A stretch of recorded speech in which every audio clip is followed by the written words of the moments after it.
Hello, and welcome back to another episode of Voice of Adoptees, which brings together diverse and unique voices from around the world to share their stories. If you liked today's episode, remember to give us a like, subscribe, and leave a review. Here's your host, David Shunk. Hello, everyone. Welcome back to another episode of Voice of Adoptees. I am here joined with a great friend of mine. He's across the pond. His country has a very special relationship with the United States. Simon over in the UK. Simon, so good to have you on the show. We thank you so much for your time today. Yeah, looking forward to it, Dave. Looking forward to catching up. We haven't spoken for a while, so yeah, good on you. Awesome. No, absolutely. The work you do is amazing. You know, you're very involved in the adoption world, and your podcast, Thriving Adoptees, is the name carries weight, and you do great work. So it should be a very good conversation. So let's just start off by just, tell us about yourself, fun facts, whatever you'd like to share. Okay. Fun. My age is my age fun. I don't know my age fun. I'm 56. I'm 56. So and I live up in the north of England. I live kind of near York.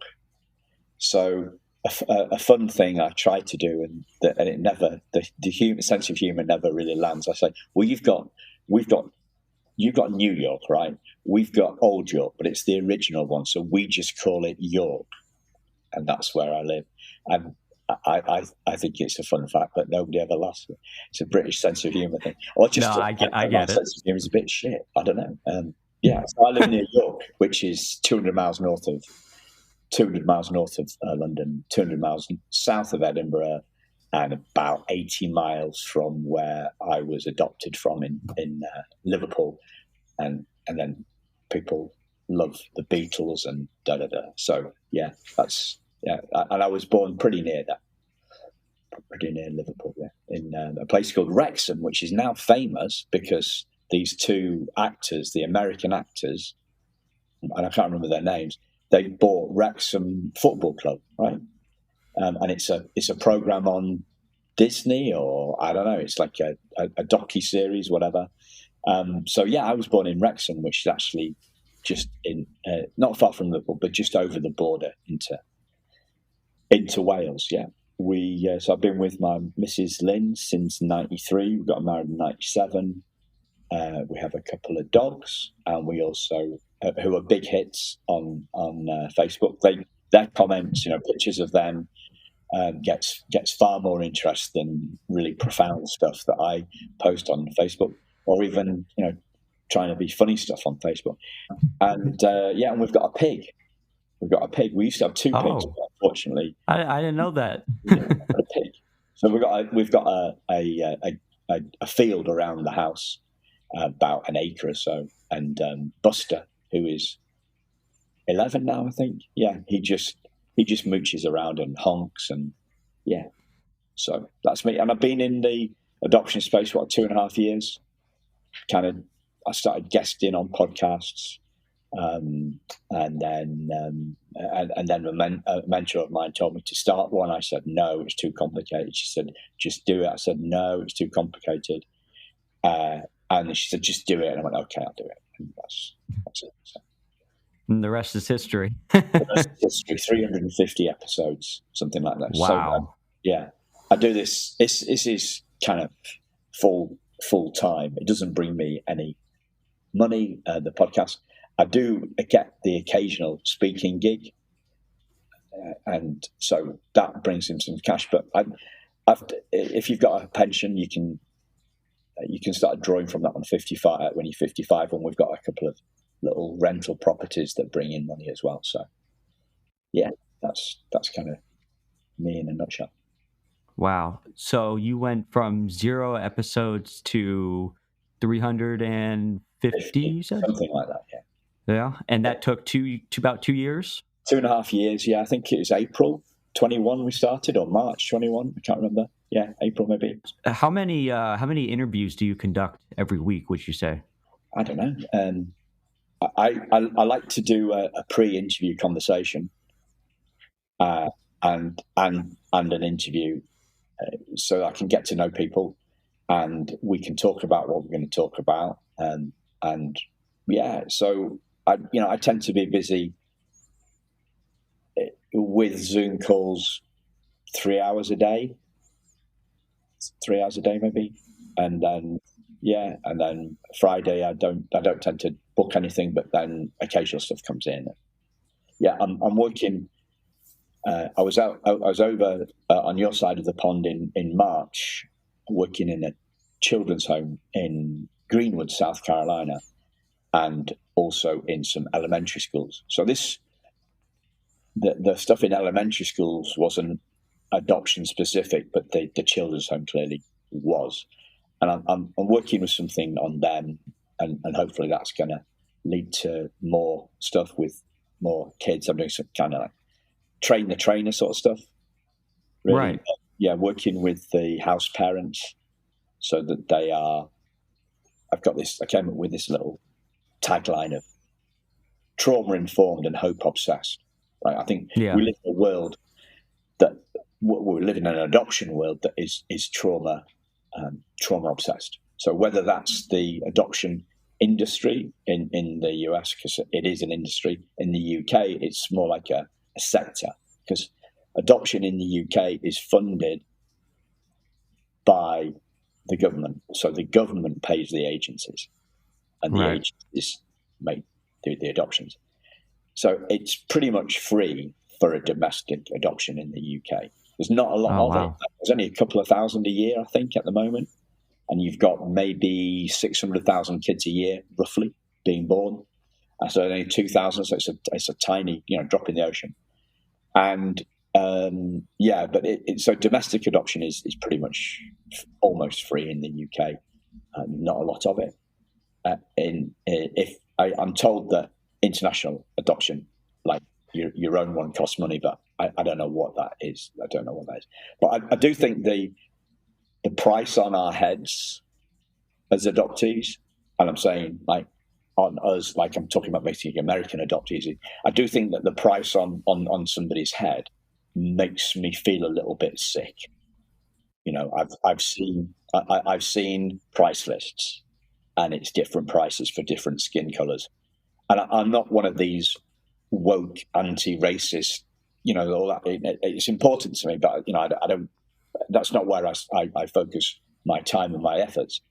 And yet, it made me actually feel sick seeing a price list with different with different prices for different skin colors, and obviously it lays open the chance for all this for children trafficking. I don't know how big that is, but yeah, it's scary, kind of scary stuff for me. That Yeah. There's a lot of I like to call it the unknown topics about adoption that I think society and even adoptees ourselves, we for the most part tend to ignore or not want to talk about because it's so deep and kind of just it's unsettling, and it's something that I think subconsciously we are aware there are some things that might be questionable, whether that is a personal experience we've had or just something we've heard from someone else. I feel like there's just not enough people who come forward and talk about it. I personally don't have any experience with it, I'll be honest, but I've heard from others who have, and it's an odd concept to think, because you would think in the current era and how everything is and how we progressed as a world that something like this can still exist, but it can, and that's what's scary about it. Yeah, there was something about people trafficking in the paper this morning, and I didn't actually read the article, but it's there's child trafficking, there's people trafficking. It's horrible. It's horrible stuff, but we don't really go there much. And I think I'm not saying. I think the system is the government funded system. I think I'm mainly a free market guy, right? I believe in entrepreneurism, and I'm not a big fan of big government or big business. But I do think in this adoption space, it works. That system is more palatable, shall we say, to me. But I would say that post-adoption in the US is probably a little bit better than it is in the UK, but still not a lot of it. When I came into this space, I started getting speaking gigs. I really wanted to make a living making a difference, working with adoption agencies, to share some of the stuff that I picked up along the way about kids' emotional intelligence, about this, this trauma-informed but hope-obsessed stuff. And I got a trickle. There was a trickle of interest, and I thought, I may be onto something here. Yeah. So I've been trying to make a living by making a difference for since 2011, but it didn't actually happen, right? So although I tried many different ways to position myself, I made a lot of conversation. I had a lot of conversations with a lot of foundation, exec directors of adoption agencies, and their focus is adoption, not post-adoption, and it's not right. Yeah, it's not right. And they say one thing and do another. Same as in the UK.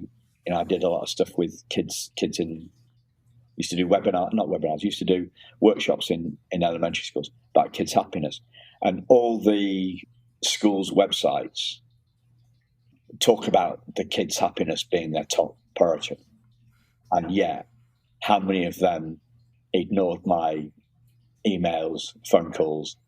And, I was brought up to be really honest and a kind of a man of my word. And I think there's a lot of saying one thing and doing another. Right. Absolutely. Yeah. And it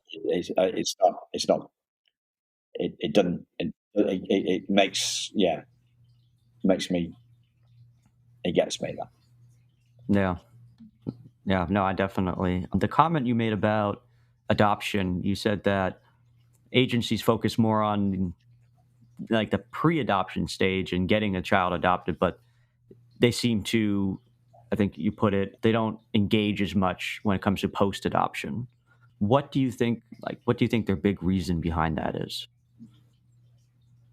But probably short of resources and time.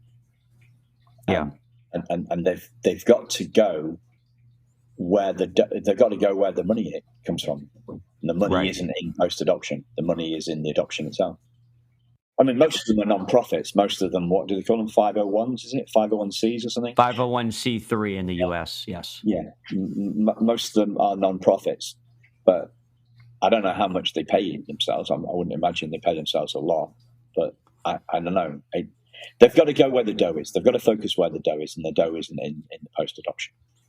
And and it's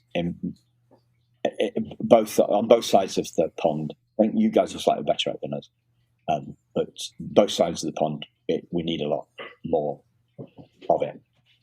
Yeah, I agree, 100%.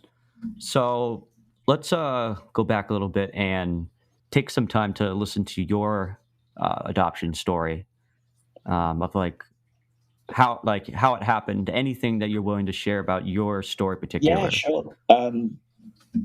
So I was 5 weeks old when I was adopted, and my mum and dad told me so young that I can't remember ever not knowing. They actually told me when I was just before I was 2, and when we were going back to the adoption agency in Liverpool to collect a little girl who became my sister. It's not obviously from a different birth mother and birth father. And we knew early. Didn't have any conscious kind of adoption trauma. Felt well attached, I think is the jargon. Usual ups and downs of childhood stuff. Quite a lot of bullying that got me really But yeah, no conscious adoption trauma, I would say. No. A shrink could say, oh, you're denying it, you're suppressing it. I don't know. I mean, shrinks are like lawyers. They can make anything sound like anything. They're very bright people, don't they? They're very bright people. And they can absolutely run rings around me. And I like to think of myself as fairly smart, but those guys are way smarter. So yeah, I was thinking about, as I was swimming in the sunshine, I was thinking what I'm going to talk to about Dave, and he says when he asked me about the story, I'm nothing to report really. My my mum and dad worked together, and my dad had set up a business, and he was pretty work obsessed, and I got that. I picked that up from him. So at the age of 8. I was sure that I was going to take over the family business, and I was trying to recruit one of the lads in my class who was good at drawing, and I knew that publishing, we need people, illustrators, and this guy was great at doing illustration. So I was trying to recruit him when I took over the family business. So yeah, and so I went into family business after college, and that was tough. We'd done some changes in the business which made it tougher. And it was a real emotional roller coaster. And it took me ages. I finally took the business over, but it took me ages to have a good year. It took me years to have a good year. It took me decades to have a good year. I think I took over in 96, probably had a good year in 2007. So it was, yeah, me and the business were, yeah, it was tricky stuff. And so, but around when I was 40, I found out that my teddy bear was from my birth mum. And my first reaction was one of gentle curiosity, and then some anger came from nowhere, anger towards my birth mother, which I never thought about my birth mother, so never held any anger towards her. So, and around that time, I did have that good business year, and it didn't do anything for me. It didn't stop me worrying about the future. So my antennae were up there about where happiness was going to come from. And then I stumbled across some stuff and did a retreat, like what you call it, kind of personal development, more spiritual kind of stuff about and then just got really interested in that, and then ended up selling out of my business. And what am I going to do next? Okay, well, I'm going to take what I've learned about, where happiness comes from, that sort of stuff, kind of emotional intelligence, positive psychology, kind of, to use shorthand, and see how I can take that and share it with other people. So, in a roundabout way, that led me to whatever it is. 10. Yeah, I must have launched the podcast probably 10 years after that decision. Yeah. Oh, yeah. Wow. So when you first saw, or when you first heard about the teddy bear, right? What was you said that you felt anger. Yeah. How did you did you ever get over that, or are you still upset about that? Yeah. So I was talking to a coachy type woman, you know what I mean? Like, yeah. And I said, and the context, she was actually a horse whisperer. Yeah. So my business coach had bought me a birthday present, which was a a communication skills course with horses. Yeah. It was good fun. I mean, it sounds completely nuts, but it was great fun. Well, no, it sounds really cool, actually. Yeah.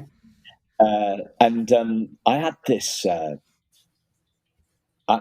We did some exercises with the horses and some exercises with just humans. And at one of those, I had like a temper tantrum, basically. Yeah. And the woman said, at the end of the day, she said, Simon, something went on for you with that angry outburst that you had when we did that exercise. If you ever want to talk about it, then I'm up for that. And so I said, well, I'm up for that. like I was quite, because I was so big into self-development and personal development, that sort of stuff. So I went to see her a few weeks later, and I told her about the teddy bear, and I said there were some swear words which I won't use, but my birth mother didn't love me enough to keep me. What's this teddy bear? It's a consolation prize, right? But a bit more anger behind it, like a volcano going off, right? And she said, "Well, I'm a mum, Simon, and I don't think it would have been quite like that." And with that, I saw the truth in what she said, and the volcano stopped erupting. But as I kind of sum this up now, there was still a little bit of white smoke coming out the top of the crater, right? And then fast forward about 8 years, I get my adoption file, and in there is a letter from my birth mum, Pat, to the social worker about the teddy bear. And it becomes clear to me that the teddy bear was a symbol of her love. And she was in a horrible predicament. And that what Sarah, who'd said, Sarah was the one that said, I don't think it was kind of quite like that. So she'd counted my position. And the tears just cascaded down my face. And in a kind of like a poetic way, I think that those tears extinguished the fire in the volcano, and there was no more smoke. It almost sounds like it was like a bit of relief that you came across this information that basically, as you said, put out the fire, but it also shed some light onto the circumstances. Yeah, exactly. It was more dramatic than that. It was a real. It was almost like an out-of-body experience. So I actually felt connected with her. I felt her pain. I felt one with her. So the anger had been a barrier between us. Yeah. And she died like it was. Look, it was a kind of like a spiritual moment, and she died probably 15 years before I read the letter. And obviously, the letter was to a social worker. It wasn't a letter that she left for me. And how could she have known that? But there was a kind of a poetic. It was a poetic. The teddy bear had started the saga and ended the saga. Mm-hmm. It brought it to a close. It was closure, and I felt connected with it. So, and it's bigger than that, right? Yeah. So, have you ever been to a concert when everybody's in the moment, or a sporting event, like when they do their stars, the start of the Super Bowl, and they sing the Star Spangled Banner, and everybody's right. Yeah, have you ever felt that? You ever felt that connection? Does that impact you? Because you're quite a logical, left-brainy kind of a guy, so I don't know whether I'm making any sense. No, it definitely it can move me, definitely on like the circumstance, but it can feel that you're really in that moment and you're sharing it with everyone, and it just feels right. That type of feeling. Yeah. So that's that is the absence of separation, and that feeling is a feeling of love. Yeah. And we touch that space, and we don't really know what it is. We don't really talk about it much. Who's especially two blokes like you and me. How we can But so there's this sense of oneness. We touch a space and it moves us, and I felt a profound. I can go to my wife's from Scotland, and I go to a rugby game, and it's Scotland versus France, right? So I'm not Scottish, I'm not French. I just want to enjoy the day out. Yeah. The national anthems are played, and we're all one.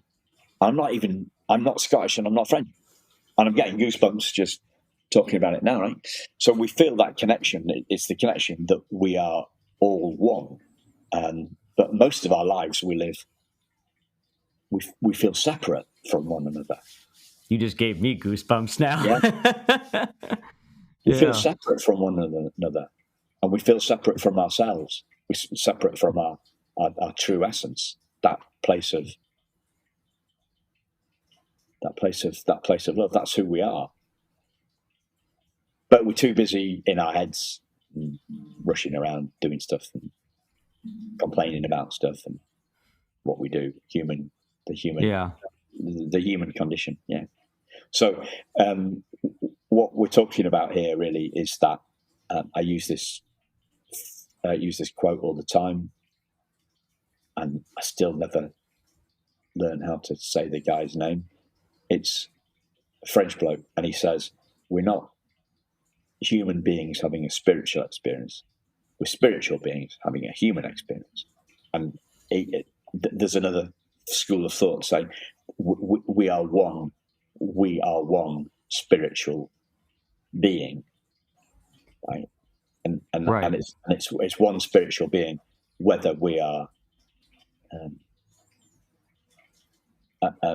American, Russian American, Russian, yep, Welsh, yep. English, British, whatever. There's only one consciousness. There's only one. That's who we are. Yeah. Wow. That's deep. Yeah, and we feel separate, and we feel separate. And this is something that I'm sorry, I cut you off there, Dave. Oh, that's fine. We feel separate from one another. The human race feels separate from one another. That is the human experience. It is one of separation. And I just got this morning, and how profound, how much more separate do we feel as adoptees? It's like a turbocharged version. It's like a turbo version. It's the go faster version of the separation. You know, it's already another. It's like another layer of the cake we have to get through. You have that first layer that we just talked about of human beings already. We want to exist as one, but there's that separation of being human to get to that spiritual level. But we want to get there, and then we're adopted. So now we have to get through the adoption phase and that whole side of, however we view it, to get down to the core. I would say, I love your analogy. I would tweak it slightly. I would just say that the cake of separation is bigger. The layer is bigger for us guys, and different layers, different people, different layers, different levels of thicknesses, right? So I had something really weird happened yesterday, right? I put a post up on Facebook, maybe yesterday, the day before, and somebody, I said, it was like, "Do you want to come on the Thriving Adoptees podcast?" And this woman put, "No, because I'm not thriving," something like that. Jeez, wow. So that was well, that was good. That was good actually, because I don't know. Hey, at least they're honest. At least they're honest, right? But that allowed me to, that gave me an insight into how people are feeling, right? So I put a post out saying, right, this is to make this clear, right? We're all on a thriving curve, or a learning curve, or a healing curve, right? We're all on that, and the point of we're all somewhere along that curve. And the point of thriving adoptees is thriving isn't a yes or a no thing. It's a spectrum. Yeah. It's a curve. Right. And the point of the Thriving Adoptees podcast, and maybe your podcast too, I don't know, is to try and help people along the curve, right? So when I interviewed you and then when I interviewed you and Claire, we've still never done another one of those yet. What I'm trying to say is look, this is what Dave and Claire have learned. These are insights they've had that have helped them. Can those insights utilize some insights in you and help you along your journey? That's what I'm trying to do with the podcast. Okay. Yeah. And so this woman saying, "Well, I'm not thriving," it gave me an insight into why people don't, maybe people don't listen to the Thriving Adoptees podcast because they don't think they're thriving. It's supposed to be kind of like an aspirational kind of a thing. It's supposed to be like a together thing. Let's come together. Let's learn, and so that was great for me. I'm getting an insight into how potential listeners think and feel, which allows me to adjust my positioning and hopefully bring in more people, right? More listeners, and do different stuff. So that was great. It knocked me back a bit getting the comment, but there was one below that knocked me back even further, which was essentially, I'm so gobsmacked by this. You know what gobsmacked means? Yes. Yeah. Not a British idiom.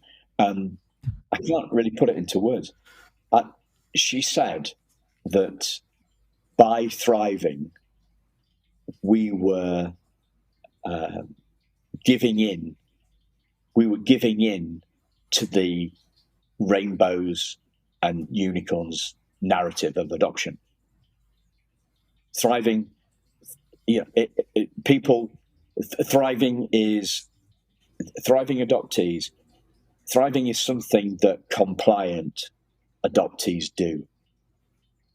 And I'm like, what? So you're arguing against thriving? Like, Jesus. I mean, like, I'm sorry, I can't remember. I deleted. I thought, shall I leave this comment up? And then I thought about it for a while. I said, yeah, okay, leave it up. And then I thought, no, I'm not going to leave it up. She's replied to my post. I'm here, and this idea is just so nuts.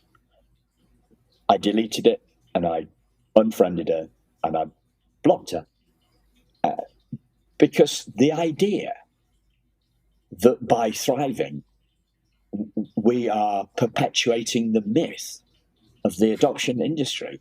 I mean, so she's arguing against thriving. What's going on for her? Like, poor. I mean, clearly a negative experience. I mean, well, who knows? Yeah.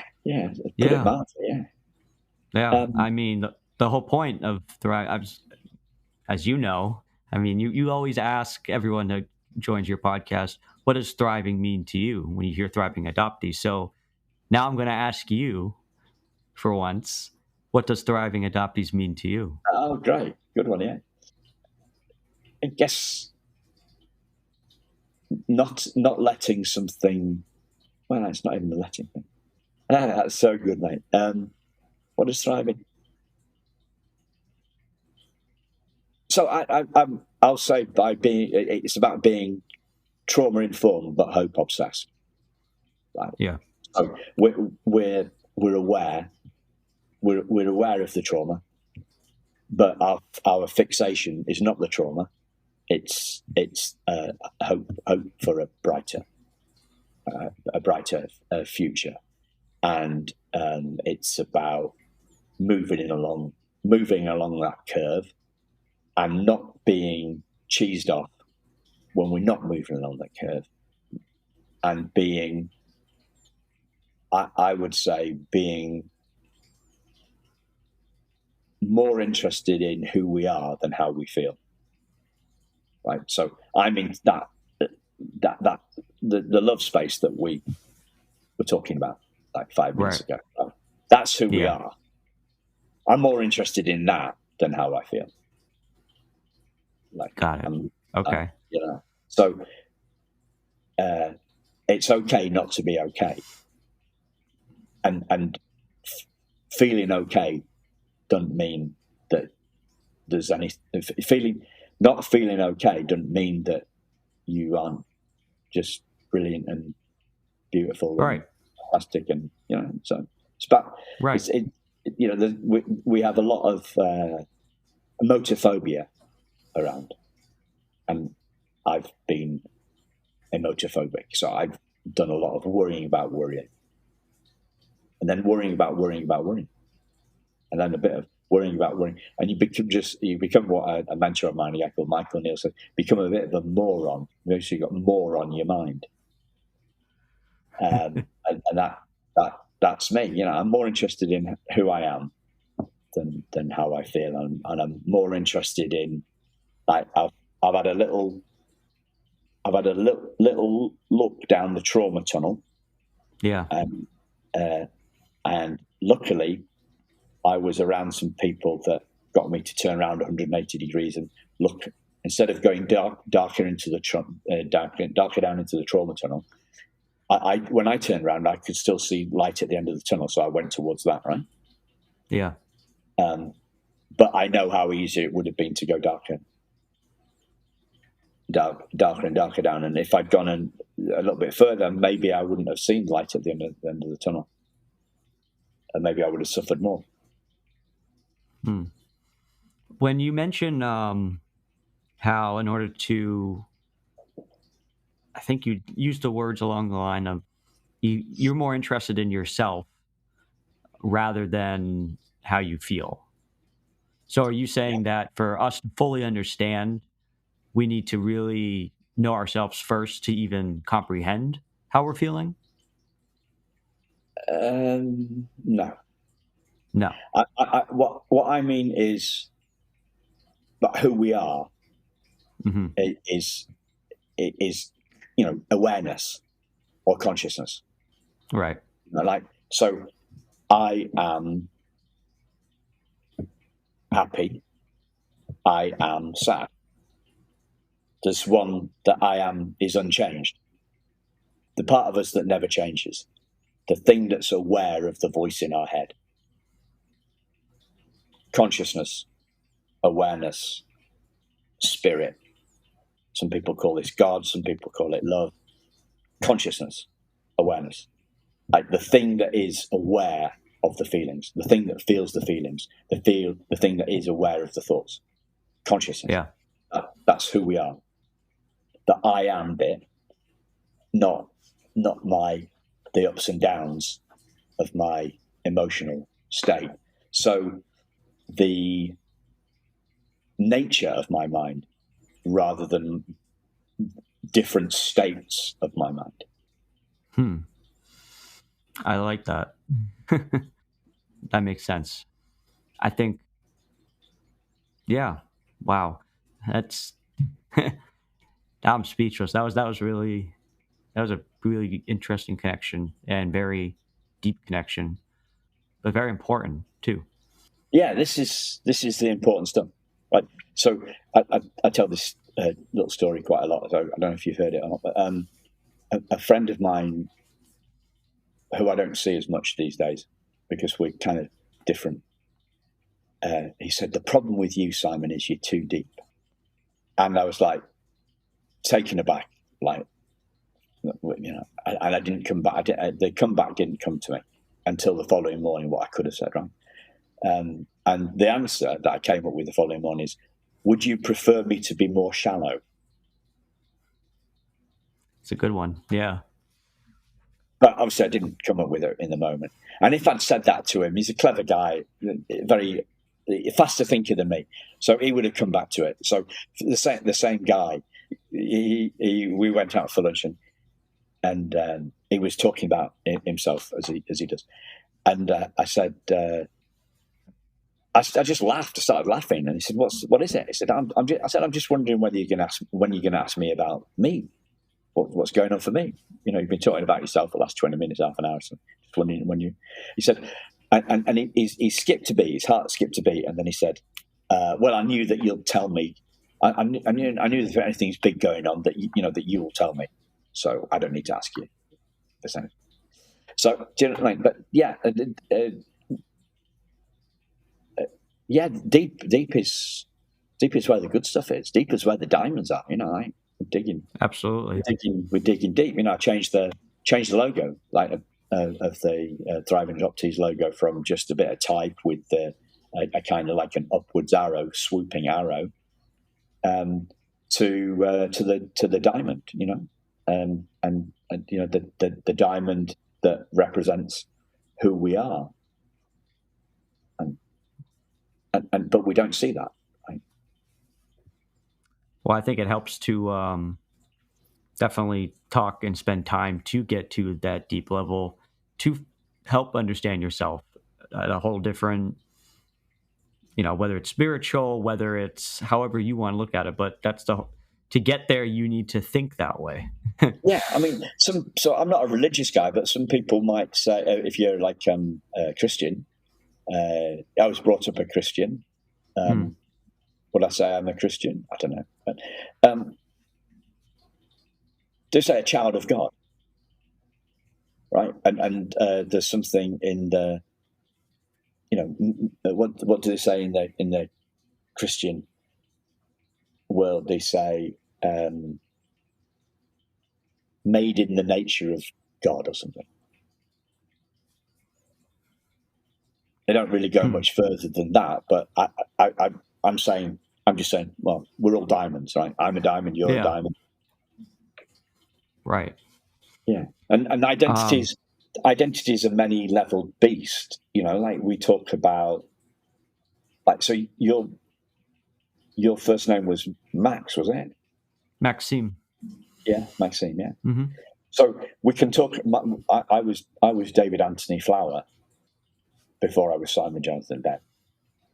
So I said a little bit earlier about, that who we truly are never changes. So my name has changed. So I can't be my name. Names are labels that get put on us. David Anthony Flower, Simon Jonathan Benn. That true essence of who we are never changes. The I am bit never changes. The state of mind changes. The nature of mind doesn't. So we can look about identity. You can look at, okay, well, I'm a Welsh because I was born in Wales, or am I English because I was, we can look at where you're born. You with a Russian heritage, born in Russia. So are you Russian? Like, well, your passport says one thing. So we can look at identity. We're looking for what never changes. So we're not our name. We're not our place of birth. We're not our culture. Everybody, people talk a lot about in the transracial adoptee world. People talk a lot about culture. Culture is part of our identity. So that's another layer of identity you can look at. Yeah. The voice in our head. The thoughts are we're the one that hears the voice in the head, right? So that's we're the awareness one, or our feelings. What's trauma? Trauma, for me, seems to be trauma. I came up with this a couple of months ago. I quite like it. Trauma is a toxic cocktail of insecurity, anger, and fear. That kind of sums it up to me. I don't know. That's really good. Can you put any more emotions in the cocktail glass? I don't think I'd want to. No, okay, that's enough, right? But with the glass, right? Mm-hmm. With the glass, not its contents. Our feelings come and go. Okay, some come back more often than others. But when you're looking into Claire's eyes over a romantic candlelit dinner, you're not feeling insecure, are you? You know, like you're as one. So our feelings come and go. So they're not part of our identity either. So trauma, that's not, you know. I put this on. I put it on Facebook last week. Are we our trauma? And some people say yes, and some people say no, and then people say no, but it's a part of us. Well, if it's a part of us, you're saying yes, aren't you? Really, you know. And then I get one saying, somebody says, "I know what you're trying to get me to say." No, I'm just asking you whether I'm asking a question because for me, separating from my trauma was a huge relief. You know, you use the word relief, Right. and I said the word wasn't quite right, but you know, it's close enough, right? So yeah, if we can see a gap between who we are and how we feel, who we are, our essence, and the trauma that we've gone through, because people talk about trauma in the medical world, they'll talk about trauma as an event, right? So it's something that comes from the physical world. And then we're back to the primal wound, aren't we? So we're talking a primal wound. You're giving a physical metaphor for something that is abstract. So yeah, where was I going with that? So I asked the question, are we our trauma? Just to get people answering the question, giving it some thought. You know, and we're going to a space beyond. Hopefully, we're going to beyond. We're going to a place beyond our story, beyond the ego identity, the story that we've got in our heads, the narrative that we've got on our head. This is one of the things that concern me in the adoptee space, right? So everybody says we've got to share our story. Mm-hmm. Okay. Do we? I don't know. This seems to be seen as a good thing, right? So I've got this story in my head that my birth mother didn't love me enough to keep me. Okay, you've got to share your story, Simon. Okay, I'm going to go and share that story. So every time I share that story, I'm making the story more concrete. So it's not just ready mix concrete that I'm making this story out of. I'm actually putting K-bars through it. I'm putting steel through it. Yeah. It's now reinforced concrete, and my mind is set. It's set. I'm sure. Yeah. Who wants to be set in their ways? Who wants to be stuck in their trauma? Who wants to be stuck in thinking, in believing a false thing in their head? I mean, why? Why would you want to be stuck? You know, everybody says mindset. Well, never mind that. Never mind. Or growth mindset. Well, it's still set. Yeah. Yeah. I'd rather be mind fluid myself. Mm-hmm. You know, I'd rather be, you know, holding my beliefs a little less lightly. Maybe, you know, is this true? Just believe that I've got true. The world is obsessed with trauma. In the adoptee world, is obsessed. Adoptee world, obsessed with trauma, justifying their trauma, feeling that others don't recognise the trauma. You know, you were asking about the webinars I did with Michelle Vanderpass, an adopted mum, about she's in publishing, so it was about I've done two, one about marketing books and one about writing the book. Right. And she said one of the people on the webinar said, "Oh, well, I want to write a book so that non-adoptees realise what adoptees go through." And I thought, well, non-adoptees are be going through their own stuff. Why would they give a hoot about reading? You've got your own SH1T on your own plate. You're not going to you're not going to say, right, I'll give me some of that adoptee trauma stuff, and and why on earth would they be interested? A non-adoptee be interested in adoptee trauma? And this is like, because I see my own doing this stuff, right? I've seen me doing very similar things, and I know it's a waste of time, and it's like banging your head against a brick wall. I banged my head against a brick wall for years, and then I figured, well, perhaps not do that anymore. Yeah. Well, I mean, if you think about it, even from the adoptee point of view, you just said, from someone who isn't adopted, why would they go out of their way to purchase a book to learn more about adoptee trauma? Yeah. Why would they even buy it? That's a good question. Why would they buy it? I mean, yeah, they've got what's in it for me, right? What's in it for me? This is WI.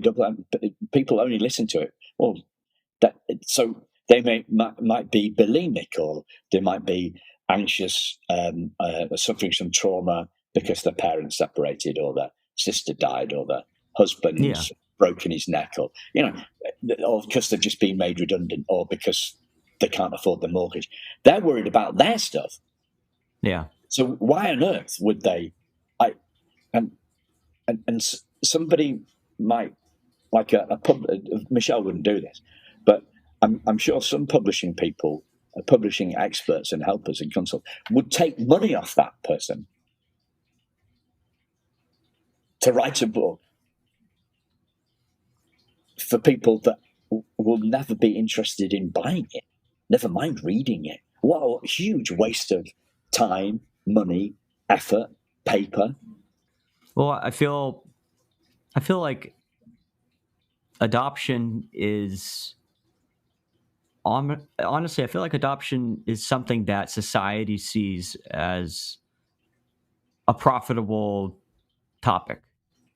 It's just it's a subject to add into trauma that exists already in the world with other categories of trauma, that it's another form of something that they can, whether mix words with or come up with their own conclusions about. But, it's not uncommon to hear adoptees talk about how, they feel used sometimes by people overanalyzing them, particularly because they're adopted and they think that they are so different than everyone else. And it's like, at the end of the day, we're all human beings, like you said at the beginning. We're all spiritually connected, and that French quote, the quote of we're all spiritually connected, living a human experience, or something like that, right? Yeah. And I think that pretty much defines what we're trying to do. Yeah, and trying to change the world's opinion of us.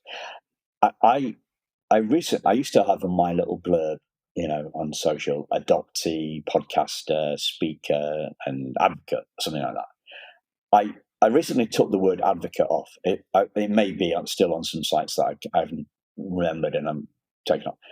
But I took the word advocate off because I'm not trying to do that. I'm not trying to change the laws about adoption. I'm not trying to change the way that people think about adoptees. I'm trying to change the way that adoptees think about adoptees. Right. That's what I'm trying to do. I'm trying to help them along their healing, learning, thriving curve.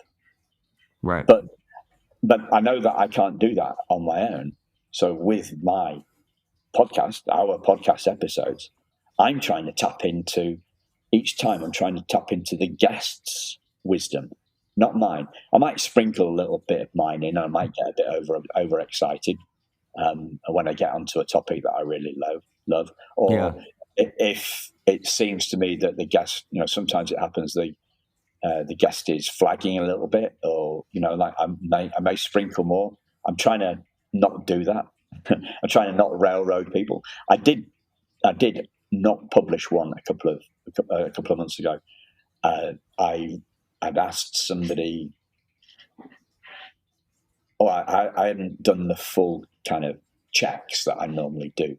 I hadn't done the full hour conversation before we did the podcast. I'd just thought, oh, she knows what she's talking about, and we'd gone straight into that. And we ran out of stuff. So I ended up putting too much of my own stuff in when she's the guest. Yeah. So I realised that afterwards, and after I finished the recording, I realised a couple of minutes after what I'd done, and it was off. So I emailed her, said, look, I'm really sorry. I think I put too much of my own stuff in our conversation today. I don't want to do that. And if you give me another chance, we'll re-record the interview. I now know where your wisdom lies, and we'll concentrate on your wisdom, and I won't railroad you anymore. So, and graciously she did that. It was great. It was a big learning moment for me. So, yeah. So I'm not trying to advocate, because I'm changing what, trying to change the world's opinions of us seems to me like quite an uphill task. Why fight for something that you feel is already too large that you don't want to get involved in, where you can one-on-one connect with so many more people on a personal level? Yeah, and it's where I choose to focus my time. It's not right for me. I'm not saying that advocates shouldn't advocate. Right. If we should do what we feel called to do. If they feel called to advocate, good on them. They might, like people say they don't want to come on the podcast because they're not thriving. Well, don't. I can't. Like we've all got to stick to our own lane and do what we feel is the best expression of our skills, I guess, and our talents and our passion. Yeah. So why did you set the? Sorry, what? Because when we came into contact, a couple of years ago now, Yeah. I'd found you through the Russian adoptee stuff that you're doing. Brilliant. Mm-hmm. And your book, brilliant. And now you're doing a podcast. What was there a particular reason that you did start the podcast? Did you think it? Well, to be honest, transferring. Yeah. As my cat is. Did you think like this bloke over the pond that's twice your age is I give him a run for his money?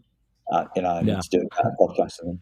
No. To be honest, I give you a lot of credit because you inspired me to think outside the box and see what else I can do to give back in terms of anything. Because when I first wanted to get into like adoption and talk about stories, I mean, that's why I started the whole Russian adoptees side of everything. Yeah. I wanted to bring people together just to meet, just to learn from each other and just connect.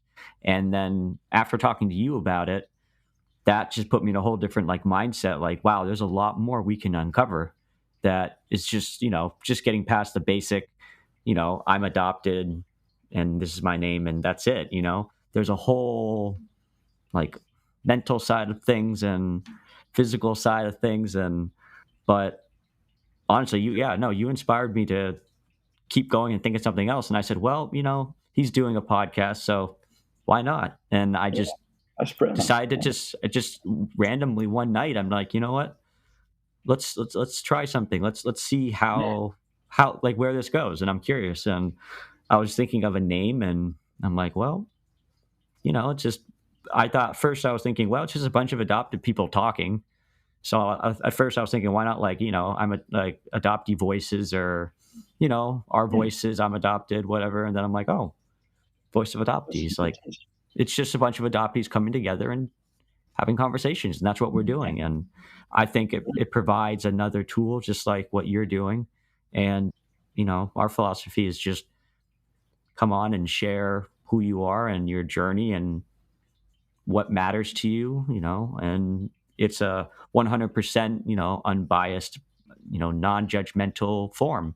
And there's a lot of people I've interviewed so far that would tell me, this is actually the first, like they'd say, this is the first time I've been interviewed to speak publicly about my adoption. And there are questions, and after, we have the interview, we talk about it, we dive into certain areas, and after they send me a message and say, you just opened up my mind on so many different things. And I said, well, it always takes that one person, and you did that to me.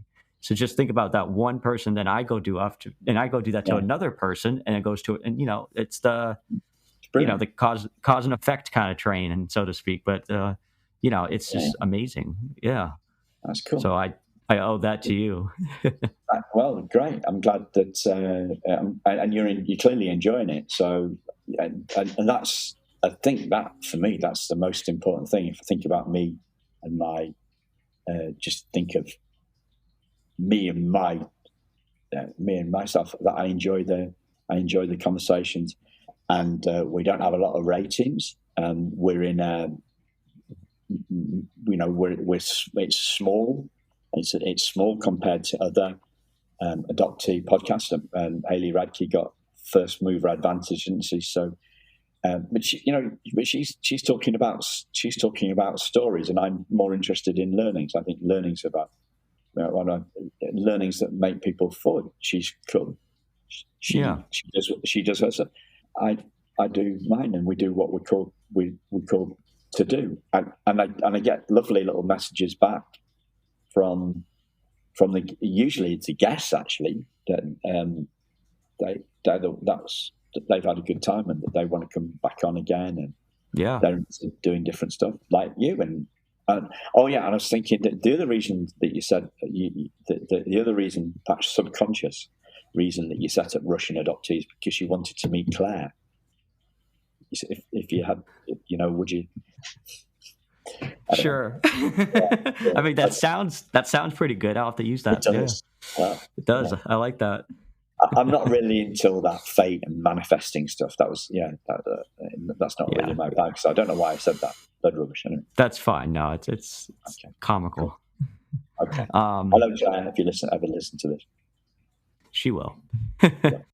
We actually interviewed her a couple weeks ago, and her episode just got released a few days ago. Okay. So it was pretty cool to hear her story a little bit about her experience so far. And yeah, it took a lot of courage for her to open up. So I'm proud of her for that. She never really wanted to talk about it much. She's a genuinely kind of a very reserved person and keeps a lot of things to herself. So for her to, for a very shy, reserved person to be with me for 3 years to someone who's loud and out there, it's definitely a little different experience. But I think I opened up her eyes on a lot, to be proud of who you are and be proud of where you're from, and it's okay to talk about things. It's okay to dive deep when you need to. It's okay to talk about feelings. And I think whether it's you want to blame it on culture, whether you want to blame it on society or the world, I think for the most part, a lot of people feel that,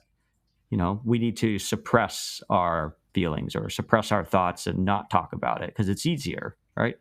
But the longer we do that, the longer it's going to cause trauma. And then we go on that whole debate, that topic. Yeah. So one of the women that, I put the post out, do you want to have a chat about coming on the podcast? The person said, no, I mentioned earlier on, she said, no, that would involve everybody knowing that I'm adopted. And I was thinking, well, there's not that many people listening to the show, so so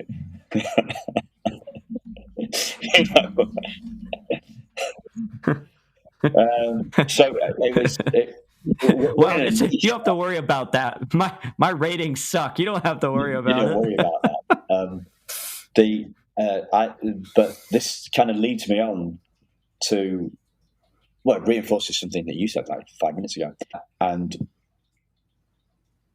if it helps one person, right now, I've thought that that's a good thing intellectually. Just if it helps one person, that's enough. But I have still been on occasion frustrated by the numbers, right?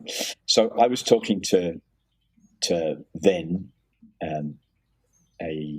like you, a good friend. He's been on the show more than on Thriving Adoptees more than once. Been on a couple of times, and I was expressing some minor frustration, and it is kind of only minor. Last Christmas, about the listeners' numbers. He said, he said to me something so bloody obvious that I hadn't seen it before. He said, "Don't confuse the quality of your podcast impact with the quantity of other people's podcasts." That's right. And like my mentor has been trying to get me to see that sort of thing, my coach lady, for about 10 years. And when I'm speaking to her on the phone, I get it, and then I forget it. But there's something about the way that Vin said it. It made me realize that the most important thing to me is that I do a podcast that I'm in my way, that I'm proud of, and that I enjoy doing. And the more I enjoy doing it, the more the guest is going to enjoy doing it, and the more the guest enjoys doing it, then the better the conversation is going to be, and hopefully the better the impact. But most people in adoptee land, you think about what do adoptees write? They write memoirs. They write the memoirs and the stories, like you did, yeah? And then you kind of sprinkle the learnings within there. That's the usual kind of thing. So we talk about our stories and we sprinkle the insights. But I want to do it the other way around, right? So I want to have the insights, the learnings. That's the context for the conversation, and then the bits of the story appear naturally. Yeah. So that and me doing it my way is what I want to do, because when I realized that my belief about my birth mother was totally wrong, and utterly wrong, that made my life a whole lot better. So it's about, I believe that healing is about insights. And that's why I try and make the podcast about people's insights. Did you ever connect with any of your biological family at all, in terms of finding out if there's cousins or aunts, uncles out there? So an uncle from Canada was the one that confirmed that what I suspected, that my birth mother had died. Okay. I've had a couple of Christmas cards off him. That's it. Did my DNA last year, and on New Year's Day this year, slightly hungover, which is a bit of a weird one, I spoke to a cousin. I spoke to a cousin. So my biological father was called Ray. Is called Ray. We're not sure whether he is still alive or not. And this cousin is 9 years older than me, and she remembers her Uncle Ray, my biological dad, from when she was a kid. Yeah, we had a good chat, and then but not much since. Maybe a few emails. It doesn't seem to have the momentum. I don't find myself ringing her, so it doesn't feel like it's meant to be a long-term kind of thing. Oh, okay. And are you not interested in pursuing, like, finding if your biological father is still there? And well, I haven't done it, so the apparent answer to your question is no. I think about it, and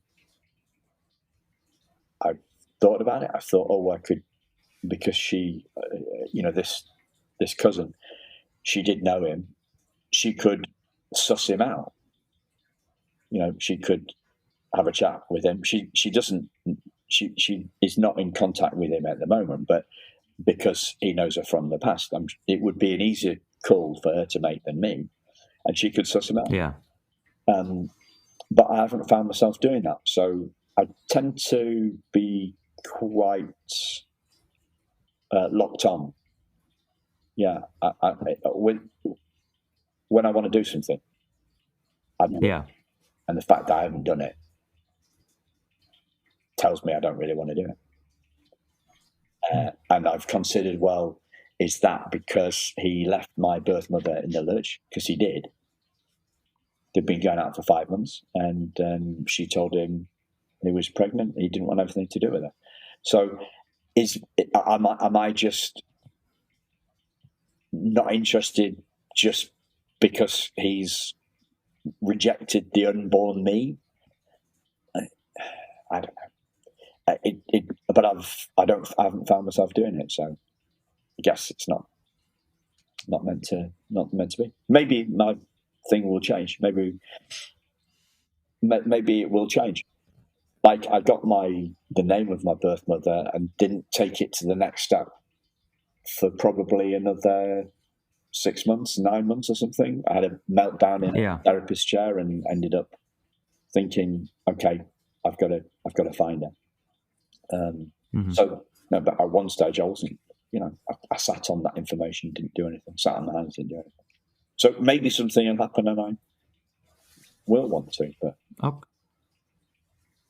Because time will tell. Time will tell, yeah. Yeah. So I always finish with one question to everyone, and that question for you is, what piece of advice can you leave for our listeners, or some words of wisdom from the one and only Simon? Okay, words of wisdom. You are a spiritual being having a human experience. And if that is of interest to you,